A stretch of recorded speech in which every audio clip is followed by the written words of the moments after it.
Page 179. Land greed. In Europe, only the really wealthy, the aristocrats, could own land. Ordinary people didn't even dream of their own land.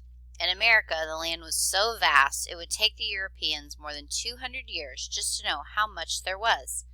For a very long time, almost every free person who came to America could afford land. Almost as soon as the European Americans got land, they became greedy for more. And they wanted to change the land as Europe's land had been changed.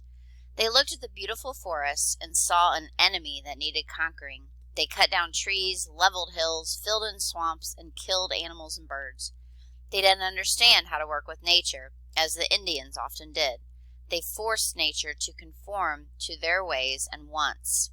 It turned out that the land wasn't endless, as they seemed to think at first. One day it would almost all be tamed. Then they would wish for some of those thick forests, some of those songbirds, some of those native animals. There would be few of them left. The Indians didn't accept the European ideas of land ownership. Their religion taught them that the land and waters and animals belonged to God.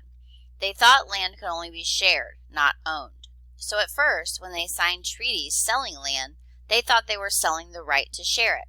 They didn't expect to be ordered off the land. Their beliefs told them to live in harmony with nature. Land was to be used by a tribe as a whole, not owned by individuals. It was a way of looking at the land that did away with most greed, but not all greed. Tribes often fought each other for control of the use of land. Of course, if large numbers of people were to live on the land, it had to be changed.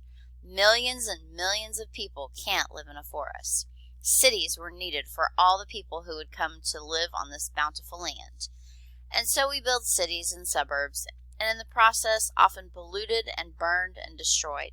Did we have to do that? Can we have cities and also sheltering woodlands and clean rivers and abundant wildlife? Yes, but it isn't easy.